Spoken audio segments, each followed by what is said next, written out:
काँग्रेस पक्षात जीभ सैल सोडण्यात मंत्री प्रियांका खरगे हे नंबर 1 आहेत असा आरोप आमदार दुर्योधन ऐहोळे यांनी केला. रायबाग येथे पत्रकारांशी बोलताना ते म्हणाले की केंद्रीय मंत्री अमित शहा हे सक्षम की अक्षम नेते आहेत हे संपूर्ण देशाला माहीत आहे. मात्र मल्लिकार्जुन खरगे यांचे पुत्र असल्यामुळेच मंत्रीपद मिळालेले प्रियांका खरगे हे अक्षम मंत्री आहेत हे संपूर्ण कर्नाटकला माहीत आहे अशी टीका त्यांनी केली.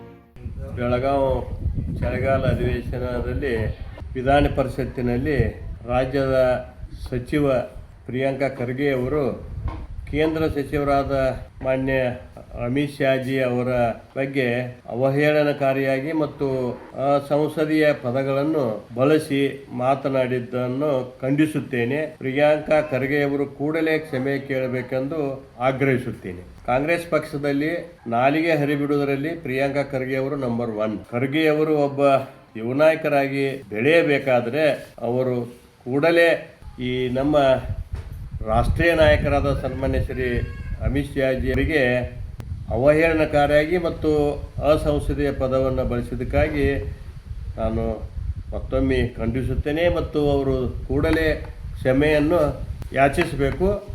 ಇಲ್ಲದಿದ್ದರೆ ನಾವು ಅವರಿಗೆ ರಾಜೀನಾಮೆ ತಗೊಳ್ಳೋ ತನಕ ಬಿಡುವುದಿಲ್ಲ. ನಾವು ಉಗ್ರ ಹೋರಾಟವನ್ನು ಜಿಲ್ಲಾದ್ಯಂತ ನಾವು ಮಾಡ್ತೇವೆ ಅನ್ನುವಂಥ ಮಾತನ್ನು ಹೇಳಲಿಕ್ಕೆ ಇಚ್ಛೆ ಪಡುತ್ತೇನೆ. ನಮಸ್ಕಾರ. ಜೈ ಹಿಂದ್, ಜೈ ಕರ್ನಾಟಕ. वैयक्तिक द्वेषातून ज्येष्ठांचा अपमान करणारी भाषा वापरणे योग्य नाही असेही त्यांनी स्पष्ट केले.